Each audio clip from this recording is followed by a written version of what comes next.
저는 65살입니다. 남편 떠나보낸 지 5년째 집에 혼자 있는 게 너무 외로워서 산악회에 가입했습니다. 그날부터 58세 남자가 제 옆에만 왔습니다. 혼자 오셨어요? 제가 도와드릴게요. 저도 아내를 먼저 보냈어요. 2달 후 그가 제 앞에서 울었습니다. 아들이 급성 맹장염인데 수술비가 없습니다. 3천만 원만 빌려주세요. 한 달 후 꼭 갚겠습니다. 저는 은행에서 현금 3천만 원을 인출해 건넸습니다. 남편이 남긴 마지막 돈이었습니다. 일주일 뒤 전화번호는 해지됐고 이름도 주소도 전부 거짓이었습니다. 경찰서에서 형사가 말했습니다. 어르신, 이건 전형적인 등산 제비입니다. 같은 산악회 여성 5명이 더 당했습니다. 피해액은 1억 2천만 원. 형사는 말했습니다. 잡기 어렵습니다. 저는 그날 알았습니다. 외로움이 가장 비싼 값을 치른다는 걸. 저는 65살입니다. 이름은 박순자입니다. 5년 전 남편을 떠나보냈습니다. 남편은 70살이었고 췌장암 진단받고 6개월 만에 세상을 떠났습니다. 40년을 함께 살았습니다. 25살에 결혼해서 평생을 함께 했는데 너무 빨리 떠났습니다. 딸은 40세입니다. 결혼해서 부산에 살고 손주 둘을 키웁니다. 초등학교 3학년, 1학년입니다. 보고 싶지만 부산까지 기차로 3시간이고 나이 들어 혼자 가기 겁납니다. 딸한테 오라고 하기도 미안합니다. 아이들 키우느라 바쁠 텐데요. 아들은 37세입니다. 결혼해서 일산에 삽니다. 며느리도 직장 생활하고 아이는 아직 없습니다. 일산이면 가까운데도 한 달에 한 번 올까 말까 합니다. 명절이나 생일 때만 옵니다. 저는 서울 강서구 전세 아파트에 삽니다. 보증금 2억 원짜리 30평입니다. 전세 만기가 2년 남았는데 요즘 전세값이 올라서 걱정입니다. 수입은 연금밖에 없습니다. 국민연금 70만 원, 유족연금 50만 원, 합쳐서 120만 원입니다. 관리비 40만 원, 식비 50만 원, 통신비, 교통비 20만 원 쓰면 10만 원 남습니다. 남편 암보험금으로 5천만 원 나왔는데 장례비 2천만 원 쓰고 3천만 원 남았습니다. 은행에 넣어뒀습니다. 한 푼도 안 건드렸습니다. 그게 제 마지막 재산입니다. 혼자 사는 게 외로웠습니다. 남편 살아있을 때는 아침에 밥 차려주고 저녁에 같이 텔레비전 보고 주말에 같이 시장 갔습니다. 말 많은 사람은 아니었지만 옆에 있다는 게 좋았습니다. 떠나고 나니 집이 너무 조용했습니다. 말할 사람이 없었습니다. 딸한테 전화하면 엄마 지금 바빠. 나중에 걸게 하고 끊었고 아들한테 전화하면 엄마 회사야. 저녁에 전화할게 하고 끊었습니다. 저녁에 전화 오는 일은 거의 없었습니다. 친구들도 다들 바빴습니다. 손주 봐주러 가고 여행 가고 저만 집에 있었습니다. 하루가 너무 길었습니다. 아침 6시에 일어나서 청소하고 빨래하면 10시쯤 됐습니다. 그 다음 할 일이 없었습니다. 텔레비전 틀어놓고 소파에 앉아 있었습니다. 드라마 보고 뉴스 보고 점심에 라면 끓여 먹고 다시 텔레비전 봤습니다. 오후 3시쯤 되면 낮잠 잤습니다. 잠이 오는 건 아닌데 그냥 누워 있었습니다. 저녁은 대충 먹었습니다. 밥 한 공기에 김치, 계란찜이 전부였습니다. 저녁 먹고 또 텔레비전 봤습니다. 8시 드라마, 9시 뉴스 보고 10시쯤 잤습니다. 매일 똑같았습니다. 할 일도 없고 만날 사람도 없고 갈 곳도 없었습니다. 점점 우울해졌습니다. 거울 보면 제 얼굴이 어두웠습니다. 웃지 않으니 입꼬리가 내려갔고 말을 안 하니 표정이 굳어졌습니다. 밤에 잠도 잘 안 왔습니다.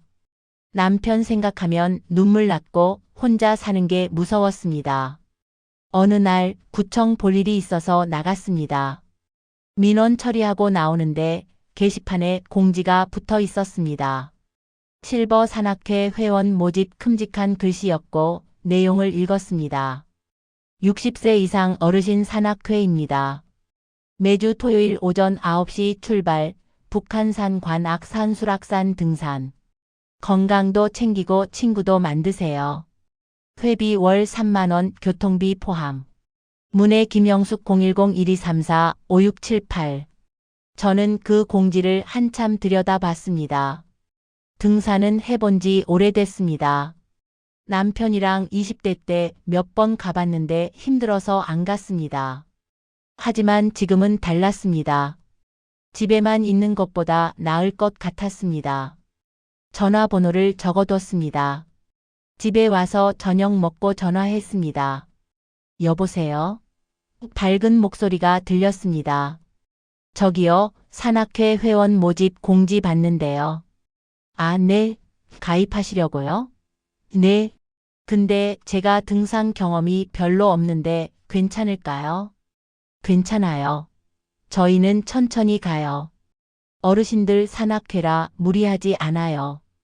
쉬엄쉬엄 가고 중간에 자주 쉬고 안전하게 다녀와요.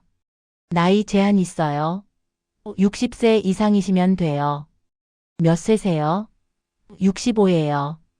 딱 좋으세요. 회원들 평균 나이가 65세쯤 돼요. 다들 비슷한 또래라 편하실 거예요. 회비는 얼마예요? 월 3만 원이요. 교통비랑 간식비 포함이에요. 3만 원이면 부담되는 금액은 아니었습니다. 그럼 가입하고 싶은데요. 좋아요. 성함이랑 연락처 알려주세요. 저는 이름과 전화번호를 알려줬습니다. 네, 등록됐어요. 이번 주 토요일부터 나오시면 돼요. 오전 9시까지 지하철 3호선 구파발역 1번 출구로 오세요. 네, 알겠습니다. 그럼 토요일에 봬요. 전화를 끊었습니다. 가슴이 두근거렸습니다. 5년 만에 처음으로 뭔가 기대되는 일이 생겼습니다. 집에만 있지 않아도 되고 사람들을 만날 수 있다는 게 좋았습니다. 산을 오르면 건강에도 좋을 것 같았습니다. 그날 밤 오랜만에 잠이 잘 왔습니다. 토요일이 기다려졌습니다. 토요일 아침이 왔습니다. 저는 새벽 5시에 눈이 떠졌습니다. 기대감에 더 이상 잠을 잘 수가 없었습니다. 씻고 운동복을 입었습니다. 옛날에 남편이랑 등산 갈 때 입던 옷이었는데 5년 만에 꺼내 입었습니다. 아침은 간단하게 먹었습니다. 밥 한 공기에 김치만 먹고 가방에 물병과 수건을 넣었습니다. 8시에 집을 나섰습니다.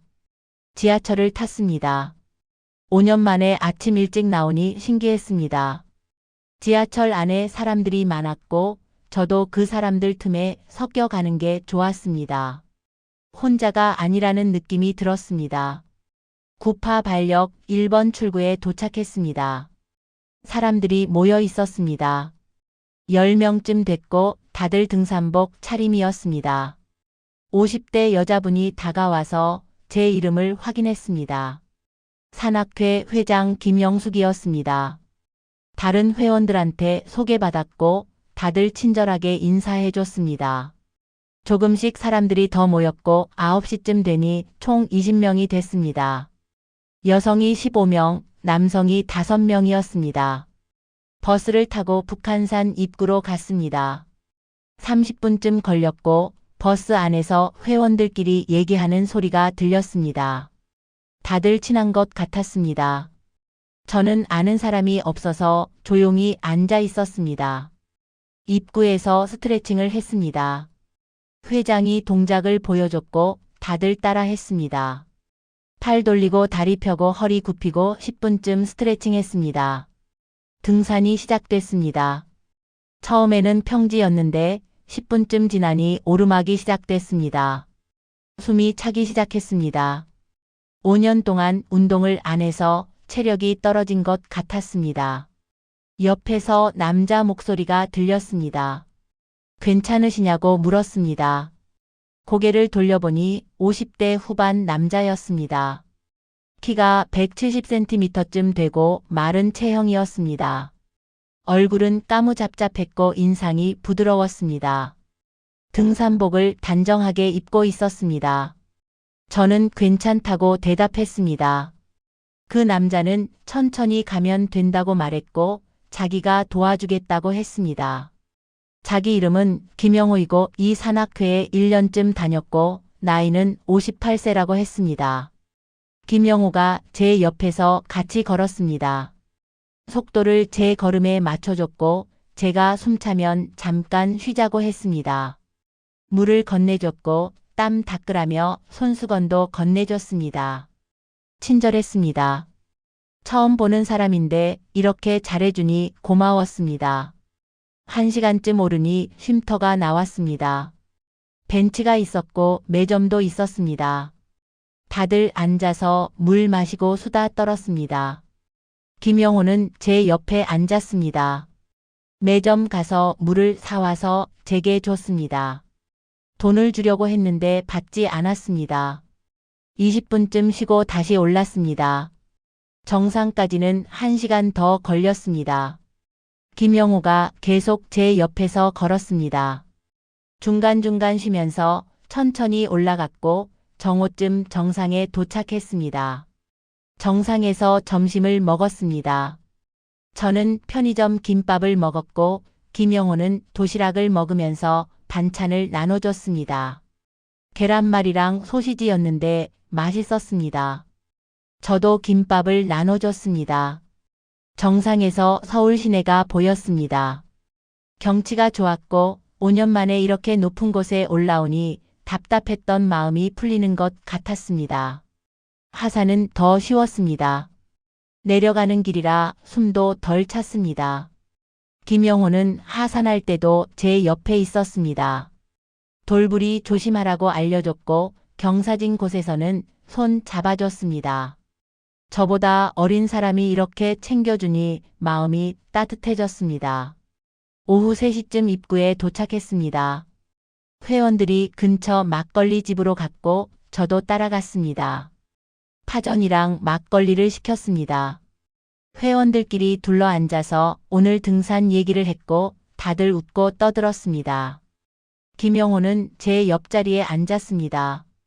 오늘 첫 등산 어땠냐고 물었고 저는 좋았다고 대답했습니다.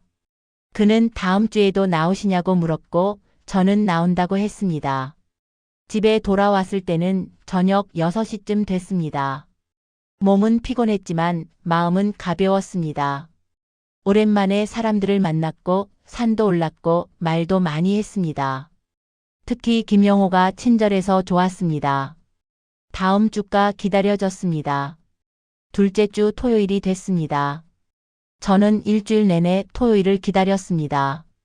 지난주 등산이 좋았고 특히 김영호가 친절했던 게 기억에 남았습니다. 혼자 사는 5년 동안 누군가 저를 챙겨준 적이 없었는데 그 남자는 처음 보는 사람인데도 물도 사주고 손도 잡아줬습니다. 둘째 등산도 북한산이었습니다. 지난주와 똑같은 시간, 똑같은 장소에서 만났습니다. 회원들이 다 모였고 저는 이번에는 조금 덜 긴장됐습니다. 지난주에 한번 와봤으니까 익숙했습니다. 버스를 타고 입구로 갔고 스트레칭을 하고 등산을 시작했습니다. 이번에도 김영호가 제 옆으로 왔습니다. 지난주처럼 제 걸음에 맞춰서 천천히 걸었고 중간에 쉬자고 했고 물도 건네줬습니다. 저는 이번에는 미리 물을 2병 준비해 갔습니다. 지난주에 김영호가 사준 게 미안했거든요. 김영호한테 물 1병을 드렸고 그는 고맙다며 받았습니다. 올라가면서 김영호가 말을 걸었습니다. 이번 주는 어떻게 지냈냐고 물었습니다. 저는 그냥 집에 있었다고 대답했습니다. 그는 혼자 사시냐고 물었고 저는 그렇다고 했습니다. 남편은 5년 전에 돌아가셨고 자식들은 출가해서 혼자 산다고 말했습니다. 김영호가 고개를 끄덕였습니다. 자기도 비슷하다고 했습니다. 아내를 3년 전에 먼저 보냈다고 했습니다. 교통사고였다고 했습니다. 갑작스러웠다고 했습니다. 저는 놀랐습니다. 그 남자도 혼자였습니다. 저랑 비슷한 처지였습니다. 아들이 한 명 있다고 했습니다. 28살이고 대학 졸업하고 지금 직장 다닌다고 했습니다. 따로 살고 바빠서 자주 못 본다고 했습니다. 그 말을 듣고 제 마음이 동했습니다. 저도 똑같았습니다. 자식들 있어도 혼자 사는 건 마찬가지였습니다. 정상까지 오르는 동안 김영호랑 많이 얘기했습니다.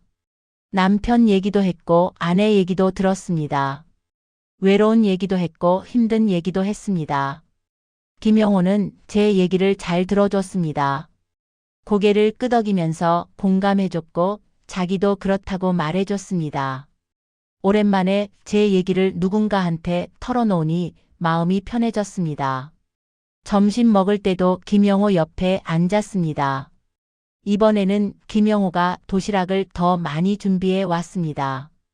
저한테도 나눠줬고 저도 준비해 간 과일을 나눠줬습니다. 먹으면서 또 얘기했습니다. 취미가 뭐냐고 물었고 저는 특별한 취미가 없다고 했습니다. 김영호는 등산이 취미라고 했습니다. 아내 떠나보낸 후로 등산을 시작했고 1년 동안 매주 나온다고 했습니다. 하산할 때도 옆에서 걸었습니다. 이번에는 지난주보다 덜 힘들었습니다. 한번 와봐서 길도 익숙했고 몸도 적응된 것 같았습니다. 막걸리 집에서도 김영호 옆에 앉았습니다.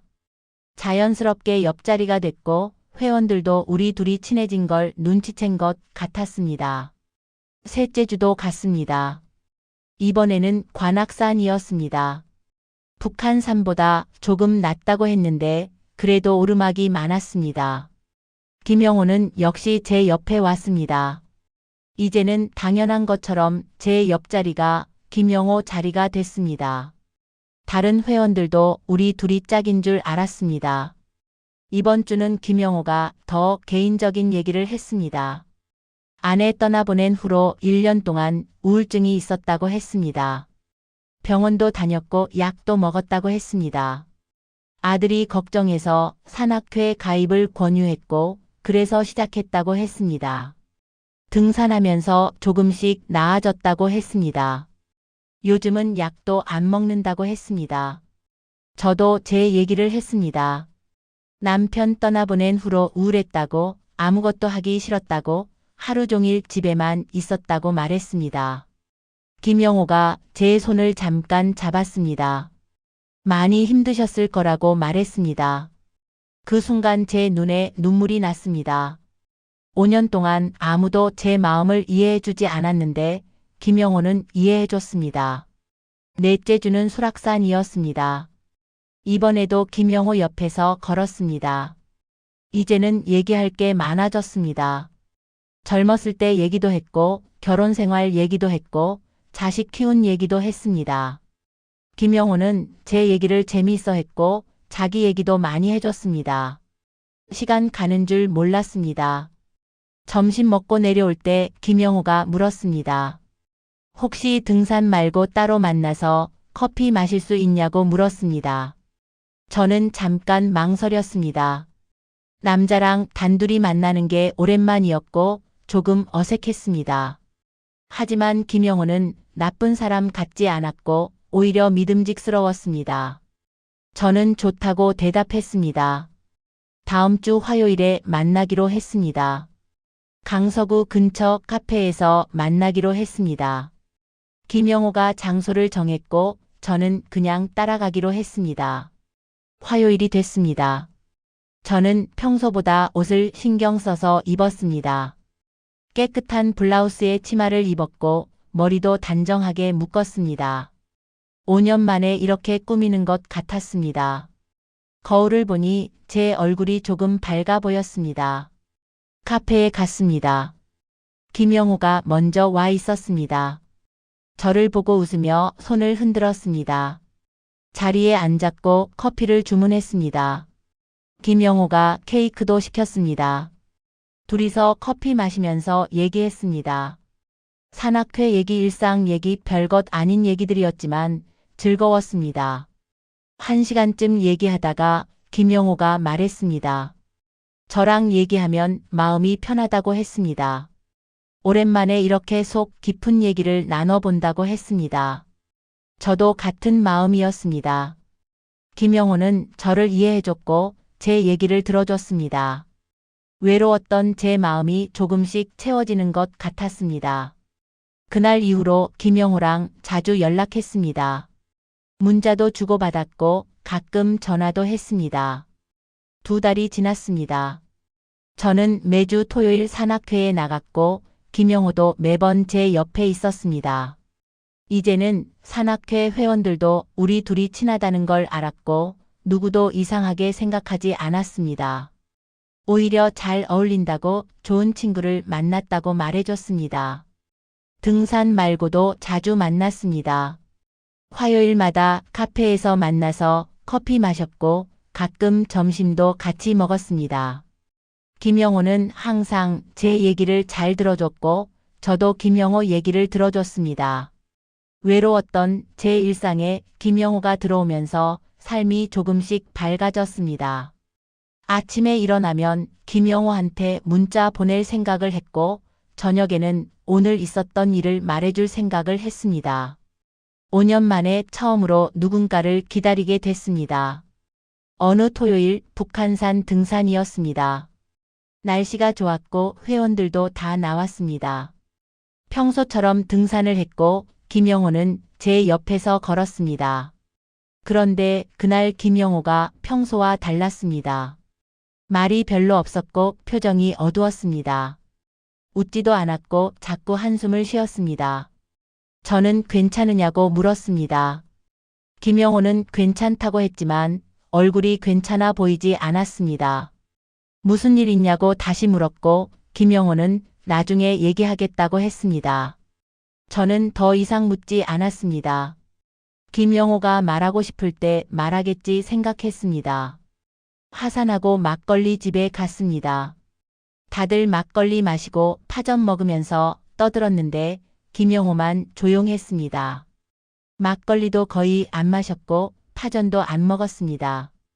제가 옆에서 먹으라고 권했지만 식욕이 없다고 했습니다. 회원들이 다 헤어지고 나서 김영호가 저한테 말했습니다. 잠깐 단둘이 얘기할 수 있냐고 물었습니다. 저는 그러자고 했습니다.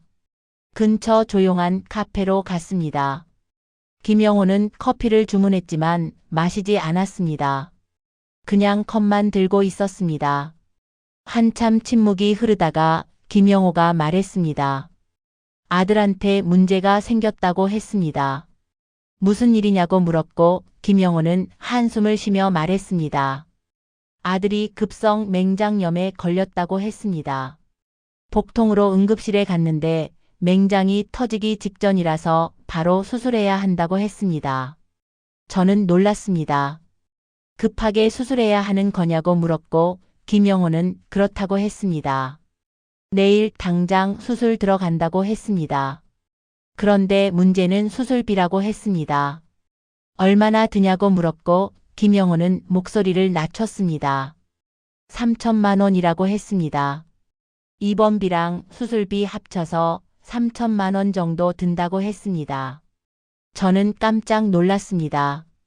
3천만 원이라는 돈은 제게 큰 돈이었습니다. 남편이 남긴 마지막 유산이 그 돈이었습니다. 아들분 직장 있지 않냐고 물었고 김영호는 고개를 저었습니다. 이제 막 취직한 지 6개월밖에 안 됐고 건강보험 적용이 제대로 안 된다고 했습니다. 회사 다니지만 인턴이라서 보험 혜택이 적다고 했습니다. 김영호가 눈물을 흘렸습니다. 은행 대출 신청했는데 거절당했다고 했습니다. 신용 점수가 낮아서 대출이 안 된다고 했습니다. 친척들한테도 연락했는데 다들 어렵다고 했습니다. 지금 돈을 구할 데가 없다고 했습니다. 아들이 수술 못 받으면 위험할 수도 있다고 했습니다. 김영호가 제 손을 잡았습니다. 떨리는 목소리로 부탁했습니다. 3천만 원만 빌려줄 수 있냐고 물었습니다. 한 달만 빌려달라고 했습니다. 한 달 후에 자기 적금이 만기라서 그때 꼭 갚겠다고 했습니다. 이자도 드리겠다고 했습니다. 저는 말문이 막혔습니다. 3천만 원은 제가 가진 돈 전부였습니다. 그 돈을 빌려주면 제게 남는 돈이 없었습니다. 연금 120만 원으로만 살아야 했습니다. 만약 김영호가 안 갚으면 어떡하나 걱정됐습니다. 저는 조심스럽게 말했습니다. 그 돈이 제게 전부라고, 남편이 남긴 마지막 유산이라고 말했습니다. 그래서 쉽게 결정할 수 없다고 했습니다. 김영호는 고개를 끄덕이며 이해한다고 했습니다. 갑자기 이런 부탁해서 죄송하다고 했습니다. 다른 방법을 찾아보겠다고 했습니다. 집에 돌아왔습니다. 밤새 잠을 못 잤습니다. 김영호 생각만 났습니다. 김영호가 우는 모습이 자꾸 떠올랐습니다. 아들이 위험하다는 말이 귀에 맴돌았습니다. 하지만 3천만 원은 제게 너무 큰 돈이었습니다. 이틀 후 김영호한테 문자가 왔습니다. 지난번에 괜한 부탁드려서 죄송하다고 했습니다. 다른 방법 찾아보고 있으니 걱정하지 말라고 했습니다. 그 문자를 보고 제 마음이 약해졌습니다. 김영호가 얼마나 힘들면 저한테까지 부탁했을까 생각했습니다. 2달 동안 친절하게 대해준 사람이었습니다. 저를 외로움에서 구해준 사람이었습니다. 저는 김영호한테 전화했습니다. 제가 도와드리겠다고 말했습니다. 3천만 원 빌려드리겠다고 했습니다. 김영호는 놀라면서 정말이냐고 물었습니다. 정말 괜찮냐고, 무리하는 거 아니냐고 물었습니다. 저는 괜찮다고 했습니다. 아드님이 빨리 나으셔야 한다고 말했습니다. 다음 날 은행에 갔습니다. 3천만 원을 인출했습니다. 창구 직원이 큰 돈인데 무슨 일이냐고 물었고 저는 그냥 쓸 데가 있다고 대답했습니다.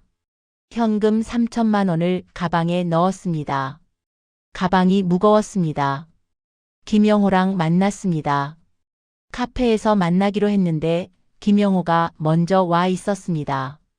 제 얼굴을 보자마자 고개를 숙이며 고맙다고 했습니다. 저는 가방에서 돈을 꺼냈습니다. 3천만 원 현금이었습니다. 김영호한테 건넸습니다. 김영호가 돈을 받으면서 눈물을 흘렸습니다. 평생 은혜 잊지 않겠다고 했습니다. 한 달 후에 꼭 갚겠다고 했습니다. 이자도 드리겠다고 했습니다. 차용증 쓸까요? 하고 물었지만 저는 괜찮다고 했습니다. 믿는다고 말했습니다. 김영호가 제 손을 꼭 잡았습니다. 정말 고맙다고 또 말했습니다. 저는 집에 돌아오면서 생각했습니다. 잘한 일이라고, 아드님이 빨리 나으시길 바란다고 생각했습니다. 그때는 몰랐습니다. 그게 마지막이 될 줄은. 돈을 건넨 다음 날 김영호한테 문자가 왔습니다. 아들 수술 잘 받았다고 했습니다. 의사가 성공적이었다고 했고 일주일 정도 입원하면 퇴원할 수 있다고 했습니다. 정말 고맙다는 말을 또 했습니다. 저는 다행이라고 답장했습니다. 아드님이 빨리 회복되길 바란다고 말했습니다. 이틀 후 또 문자가 왔습니다. 아들이 많이 좋아졌다고 했습니다. 병실에서 죽 먹고 걸어 다니기 시작했다고 했습니다. 의사가 회복이 빠르다고 칭찬했다고 했습니다. 저는 기뻤습니다. 제 돈이 사람 살리는 데 쓰였다는 게 뿌듯했습니다. 사흘 후에는 전화가 왔습니다. 김영호 목소리가 밝았습니다. 아들이 오늘 퇴원한다고 했습니다. 회복이 정말 빨라서 예상보다 이틀 일찍 퇴원하게 됐다고 했습니다. 전부순자 씨 덕분이라고 했습니다. 저는 제 일 한 것뿐이라고 말했습니다. 일주일 동안은 연락이 잘 왔습니다. 문자도 오고 전화도 왔습니다. 김영호는 아들이 집에서 잘 쉬고 있다고, 식사도 잘한다고, 회사는 2주일 휴가 받았다고 얘기했습니다. 토요일 등산도 나왔습니다. 제 옆에서 평소처럼 걸었고 점심도 같이 먹었습니다. 고맙다는 말을 또 했습니다. 하지만 2주일째부터 달라졌습니다. 연락이 조금씩 뜸해졌습니다. 제가 문자 보내면 몇 시간 후에 답장이 왔고 전화하면 안 받을 때가 많아졌습니다. 바쁘신가 보다 생각했습니다. 아들 돌보느라 바쁠 거라고 이해했습니다. 토요일 등산 날이 됐습니다. 저는 평소처럼 구파발력으로 갔습니다. 회원들이 다 모였는데 김영호가 안 보였습니다. 늦는가 보다 생각하고 기다렸는데 출발 시간이 돼도 안 왔습니다. 회장한테 물어봤습니다. 김영호 씨 안 오냐고 물었고 회장은 연락이 없었다고 했습니다. 등산을 갔습니다. 김영호 없이 혼자 걸었습니다. 옆자리가 비어 있으니 허전했습니다. 2달 동안 계속 옆에 있던 사람이 갑자기 없으니 외로웠습니다. 점심도 혼자 먹었고 하산도 혼자 했습니다. 막걸리 집에도 갔지만 재미없었습니다. 집에 돌아와서 김영호한테 전화했습니다. 벨은 울렸지만 받지 않았습니다. 문자를 보냈습니다. 오늘 등산 안 나오셔서 궁금해서 연락드린다고 괜찮으신지 물어봤습니다. 답장이 없었습니다. 3주일째가 됐습니다. 김영호한테 연락이 전혀 없었습니다. 제가 문자 보내도 답장 없었고 전화해도 안 받았습니다. 불안해지기 시작했습니다. 혹시 무슨 일 생긴 건 아닌가 걱정됐습니다. 아드님 건강이 나빠진 건 아닌가 생각했습니다. 토요일이 또 왔습니다. 이번에도 김영호는 안 나왔습니다. 회장한테 다시 물어봤습니다. 김영호 씨한테 연락해 봤냐고 물었고 회장은 자기도 전화했는데 안 받는다고 했습니다. 이상하다고 했습니다. 평소에 빠지는 일이 없었는데 2주 연속으로 안 나온 적은 처음이라고 했습니다. 저는 더 불안해졌습니다. 등산하는 내내 김영호 생각만 났습니다.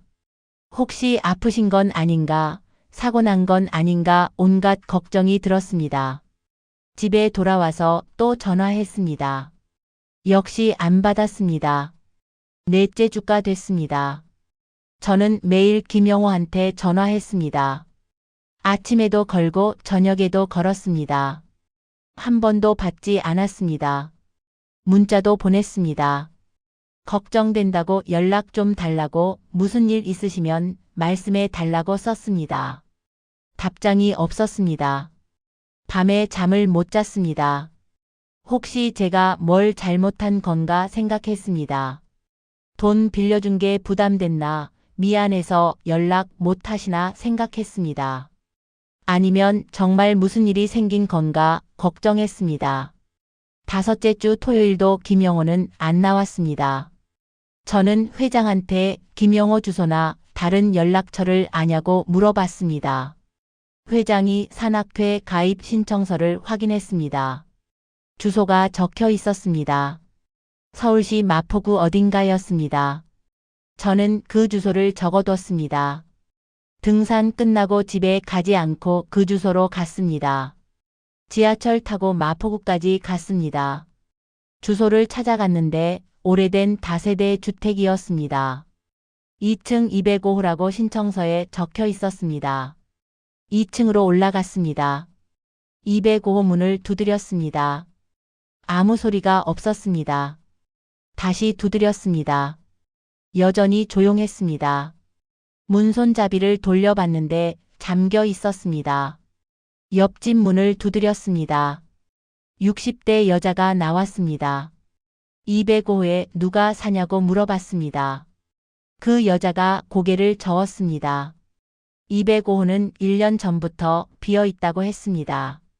아무도 안 산다고 했습니다. 저는 깜짝 놀랐습니다. 1년 전부터 비어 있다고요? 김영호가 1년 동안 산악회 다녔다고 했는데 여기 안 산다는 게 말이 안 됐습니다. 혹시 김영호라는 사람 아냐고 물어봤습니다. 그 여자는 모른다고 했습니다. 이 동네에서 그런 이름 들어본 적 없다고 했습니다.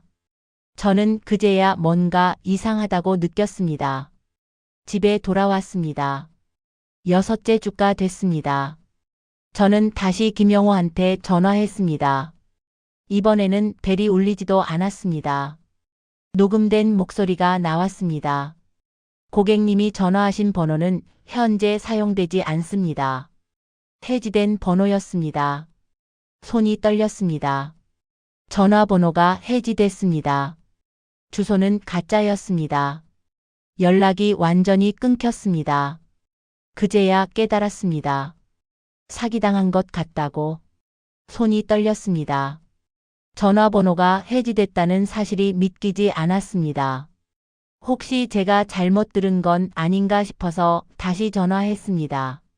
역시 같은 멘트가 나왔습니다. 사용되지 않는 번호라고 했습니다. 산악회 단체 채팅방을 확인했습니다. 회원 목록을 봤습니다. 김영호 이름이 없었습니다. 채팅 기록을 올라가며 찾아봤습니다. 일주일 전까지는 김영호가 채팅방에 있었습니다. 그런데 지금은 없었습니다. 탈퇴한 겁니다. 회장한테 전화했습니다. 김영호가 채팅방에서 나갔냐고 물어봤습니다. 회장도 오늘 확인했는데 나간 것 같다고 했습니다.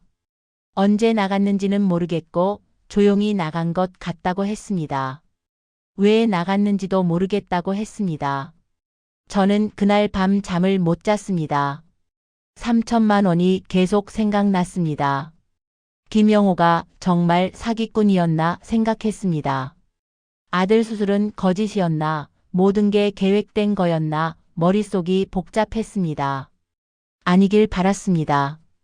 김영호를 믿고 싶었습니다. 다음 날 아침 경찰서로 갔습니다. 서울 강서경찰서였습니다. 민원실로 가서 신고하고 싶다고 말했습니다. 직원이 무슨 일이냐고 물었고 저는 사기당한 것 같다고 대답했습니다. 형사과로 안내받았습니다. 50대 남자 형사가 저를 맞았습니다. 앉으라고 했고 무슨 일인지 설명해 달라고 했습니다. 저는 처음부터 끝까지 얘기했습니다. 산악회에서 김영호를 만났고 친해졌고 아들 수술비가 급하다고 해서 3천만 원을 빌려줬고 일주일 후부터 연락이 안 되고 주소는 가짜였고 전화번호는 해지됐다고 말했습니다. 형사가 고개를 끄덕였습니다. 차용증 있냐고 물었습니다. 저는 없다고 대답했습니다. 형사가 한숨을 쉬었습니다. 상대방 주민등록번호 아냐고 물었고 저는 모른다고 했습니다. 계좌번호는 아냐고 물었고 저는 현금으로 줬다고 했습니다. 형사가 난처한 표정을 지었습니다. 어르신, 이거 전형적인 등산 제비 수법이에요. 그 말에 저는 고개를 들었습니다. 등산 제비요? 형사가 설명했습니다. 산악회를 전문적으로 노리는 결혼 사기꾼들을 우리는 그렇게 부른다고 했습니다. 외로운 중년이나 노년 여성한테 접근해서 친절하게 대하고 친해진 다음 돈 빌리고 사라지는 수법이라고 했습니다. 주로 배우자, 사별한 여성을 노린다고 했습니다.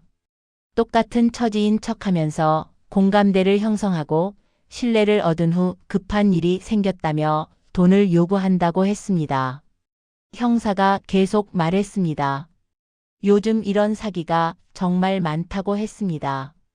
산악회뿐만 아니라 등산 동호회, 노인정, 경로당, 복지관 같은 곳도 노린다고 했습니다. 범인들은 보통 여러 곳을 돌아다니면서 범행을 저지른다고 했습니다. 신원도 전부 위조하고 이름도 가짜고 주소도 가짜고 전화번호도 선불폰이라서 추적이 어렵다고 했습니다. 저는 멍했습니다. 그럼 김영호라는 이름도 가짜였나요? 형사는 10중 8구 가짜일 거라고 했습니다. 아들 수술비도 거짓이었나요? 당연히 거짓이라고 했습니다. 저는 눈물이 났습니다. 제가 바보였구나 생각했습니다. 형사가 물었습니다. 혹시 같은 산악회 회원 중에 김영호랑 친하게 지낸 사람 또 있냐고 물었습니다. 저는 잘 모르겠다고 대답했습니다. 형사가 확인해 보는 게 좋겠다고 했습니다. 피해자가 어르신만이 아닐 수 있다고 했습니다. 저는 산악회 회장한테 전화했습니다. 회원들 중에 김영호랑 친하게 지낸 사람 있냐고 물어봤습니다. 회장이 잠깐 생각하더니 몇 명 있다고 했습니다. 다 여성 회원들이라고 했습니다. 최씨, 이씨, 박씨, 정씨라고 했습니다. 저는 회장한테 그분들 연락처를 받았습니다. 형사한테 말했고 형사가 직접 연락하겠다고 했습니다. 이틀 후 형사한테 전화가 왔습니다. 어르신 피해자가 더 있다고 했습니다. 총 5명이라고 했습니다. 저 포함해서 5명이 김영호한테 돈을 빌려줬다고 했습니다. 저는 3천만 원이었고 최 씨는 2천만 원, 이 씨는 3천만 원, 박 씨는 1,500만 원, 정 씨는 2,500만 원이었습니다. 합계가 1억 2천만 원이라고 했습니다. 다들 비슷한 명목이었습니다. 아들 수술비, 어머니 병원비, 사업 자금, 빚 갚아야 한다는 등 이유는 달랐지만 수법은 똑같았습니다. 형사가 말했습니다. 범인 잡기 어렵다고 했습니다. 이런 사기범들은 조직적으로 움직이고 신분을 계속 바꾸고 여러 지역을 돌아다닌다고 했습니다. CCTV 확인해 봐도 마스크 쓰고 모자 쓰고 있어서 얼굴 식별이 어렵다고 했습니다. 돈 회수도 거의 불가능하다고 했습니다. 경찰서를 나왔습니다. 다리에 힘이 없었습니다. 버스 정류장에서 한참을 서 있었습니다.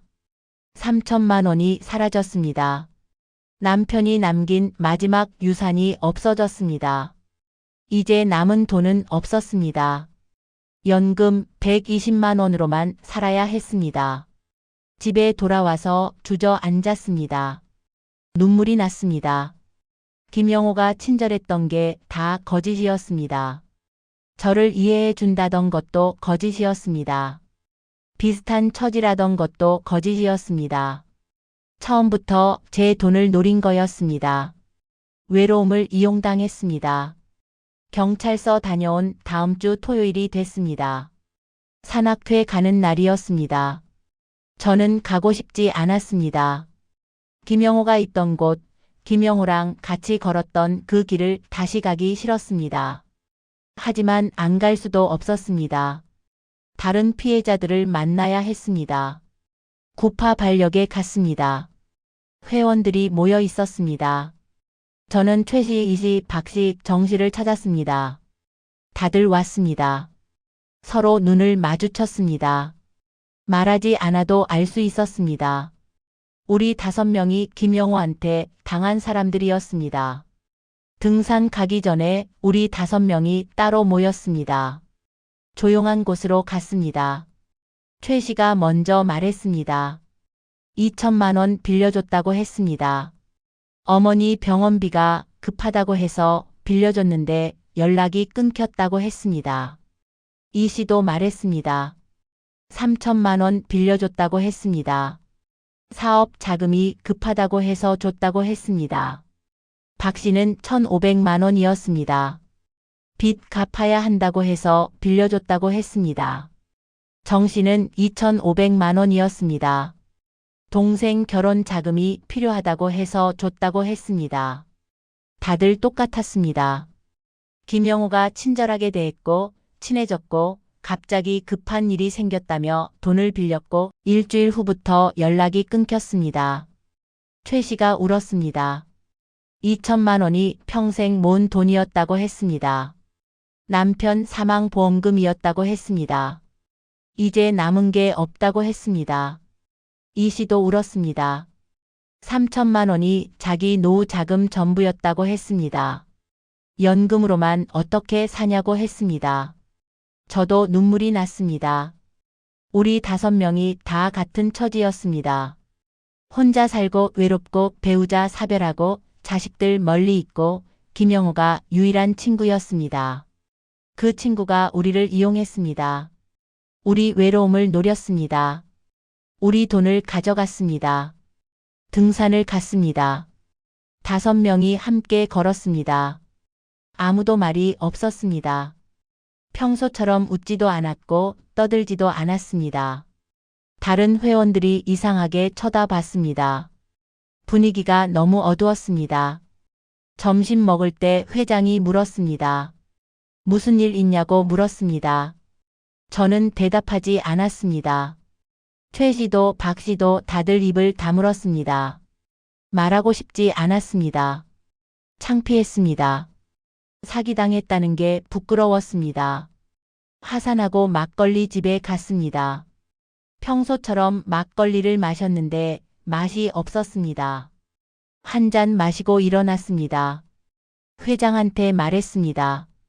앞으로 산악회 안 나오겠다고 했습니다. 회장이 놀랐습니다. 왜 그러냐고 물었습니다. 저는 대답하지 않았습니다. 그냥 집에 갔습니다. 최 씨, 이 씨, 박 씨, 정 씨도 따라 나왔습니다. 다들 산악회 그만둔다고 했습니다. 김영호가 있던 곳에 다시 오기 싫다고 했습니다. 그 길을 걷기 싫다고 했습니다. 일주일이 지났습니다. 딸한테 전화가 왔습니다. 엄마 잘 지내냐고 물었습니다. 저는 잘 지낸다고 대답했습니다. 딸이 목소리가 좀 이상하다고 했습니다.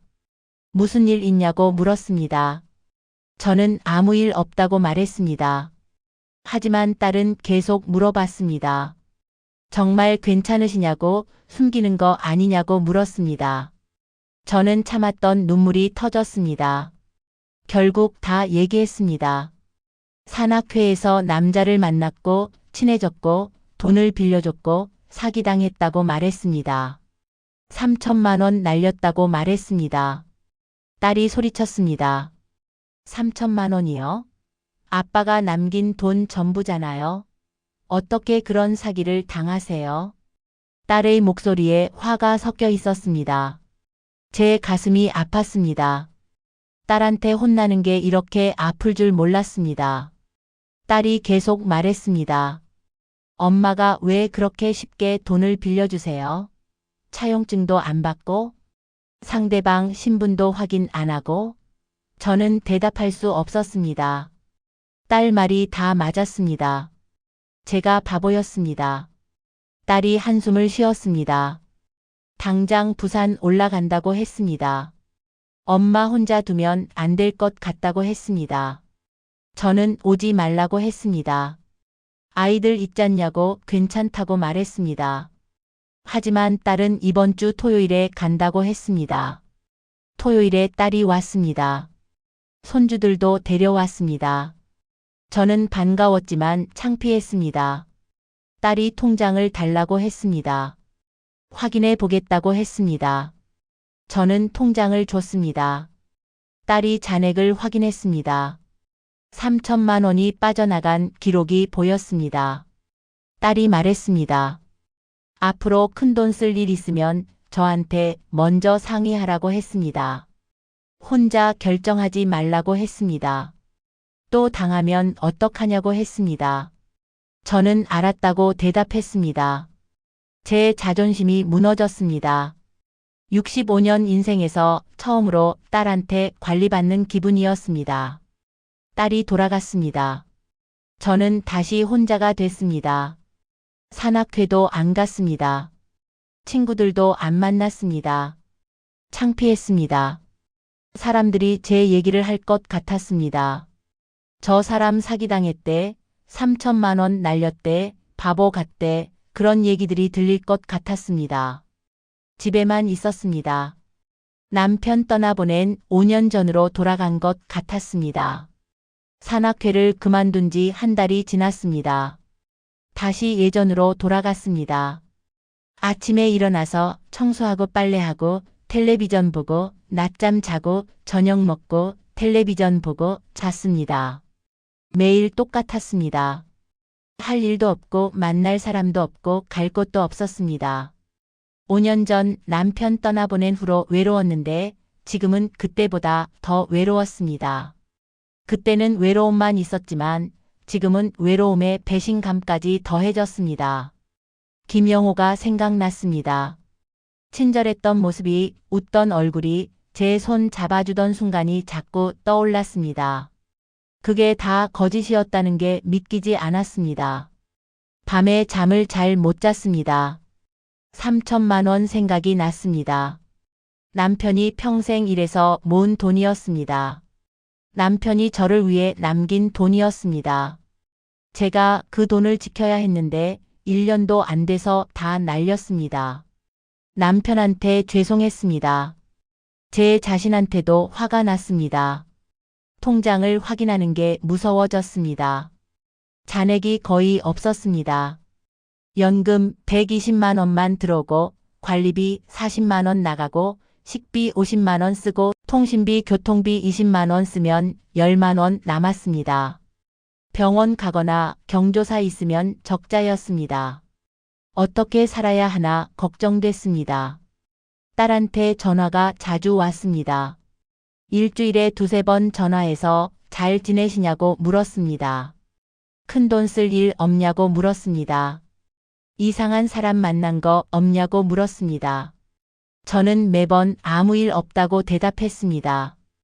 딸이 걱정하는 건 고마웠지만 감시받는 것 같아서 답답했습니다. 친구들한테도 연락이 왔습니다. 같은 아파트 사는 친구가 오랜만에 만나자고 했습니다. 저는 바쁘다고 거절했습니다. 사실 바쁜 게 아니었습니다. 만나기 싫었습니다. 혹시 제 얘기를 들었을까 봐 무서웠습니다. 사기당한 얘기가 퍼졌을까 봐 창피했습니다. 장 보러 마트 갈 때도 조심했습니다. 아는 사람 마주칠까 봐 두리번거렸습니다. 누가 저를 보면 피했습니다. 사람들이 수군거리는 것 같았습니다. 저 사람 사기당했대, 3천만 원 날렸대, 그런 얘기들이 들리는 것 같았습니다. 어느 날 마트 입구에서 젊은 남자가 전단지를 나눠줬습니다. 무료 건강검진 받으라고 했습니다. 저는 전단지를 받지 않았습니다. 무료는 믿지 않게 됐습니다. 무료 뒤에는 뭔가 숨어 있다고 생각했습니다. 김영호도 처음에는 친절하고 무료로 도와줬습니다. 결국 3천만 원 가져갔습니다. 길거리에서 친절한 사람을 만나면 의심했습니다. 버스에서 자리 양보해주는 사람도 의심했습니다. 왜 저한테 친절하지? 뭘 원하는 거지? 그런 생각이 먼저 들었습니다. 사람을 믿을 수 없게 됐습니다. 구청 게시판을 지나갈 때가 있었습니다. 공지들이 붙어 있었습니다. 실버 요가 교실 모집, 노인 일자리 사업, 무료 법률 상담, 여러 공지가 보였습니다. 예전 같았으면 관심 가졌을 텐데 이제는 다 의심스러웠습니다. 저 뒤에 뭐가 있을까? 저것도 사기 아닐까 생각했습니다. 2달이 지났습니다. 계절이 바뀌었습니다. 여름이 가고 가을이 왔습니다. 예전에는 가을 되면 단풍 보러 산에 갔는데 이제는 산이라는 단어만 들어도 싫었습니다. 김영호가 생각났습니다. 북한산, 관악산, 수락산, 그 산들이 이제는 악몽이었습니다. 어느 날 아들이 집에 왔습니다. 일산에서 왔다고 했습니다. 갑자기 왜 왔냐고 물었고 아들은 그냥 엄마 얼굴 보고 싶어서 왔다고 했습니다. 하지만 저는 알았습니다. 딸이 아들한테 말했구나. 아들도 걱정돼서 온 거구나 생각했습니다. 아들이 물었습니다. 엄마 요즘 어떻게 지내시냐고, 친구들 만나시냐고, 어디 나가시냐고 물었습니다. 저는 그냥 집에 있다고 대답했습니다. 아들이 걱정스러운 얼굴로 말했습니다. 집에만 계시면 안 된다고, 사람들 만나야 한다고, 활동적으로 지내셔야 한다고 말했습니다. 하지만 저는 나가고 싶지 않았습니다. 사람들 만나고 싶지 않았습니다. 친절한 사람이 무섭고 무료가 무섭고 새로운 사람이 무서웠습니다. 또 당할 것 같았습니다. 집이 제일 안전했습니다. 3개월이 지났습니다. 겨울이 왔습니다. 날씨가 추워졌습니다. 창밖을 보면 사람들이 두꺼운 옷 입고 걸어 다녔습니다. 저는 집에만 있었습니다. 거울을 보면 제 얼굴이 많이 늙어 있었습니다. 3개월 사이에 10년 늙은 것 같았습니다. 65년 인생에서 가장 힘든 시간이었습니다. 남편 떠나보낸 것보다 힘들었습니다. 그때는 슬픔만 있었지만 지금은 슬픔에 배신감, 자책감, 두려움이 모두 섞여 있었습니다. 외로움을 이용당했습니다. 친절이 거짓이었습니다. 산악회는 안전하지 않았습니다. 이제 아무도 믿지 않습니다. 저는 65살입니다. 남편을 떠나보낸 후 5년을 혼자 살았습니다. 너무 외로워서 산악회에 가입했고 그곳에서 친절한 남자를 만났습니다. 제 얘기를 들어주는 사람이 생겨서 행복했습니다. 2달 후 그 남자가 아들 수술비가 급하다며 눈물로 부탁했습니다. 저는 3천만 원을 꺼내서 건넸습니다. 남편이 남긴 마지막 유산이었지만 사람을 살리는 일이라고 생각했습니다. 일주일 후 그 남자는 사라졌습니다. 전화번호는 해지됐고 주소는 가짜였고 이름도 거짓이었습니다. 경찰은 이런 사람들을 등산제비라고 불렀습니다. 저처럼 외로운 여성을 전문적으로 노리는 사기꾼이라고 했습니다. 저 말고도 5명이 당했습니다. 우리는 모두 혼자였고 외로웠고 친절에 목말랐습니다. 외로움을 이용당했습니다. 이제 다시 혼자입니다.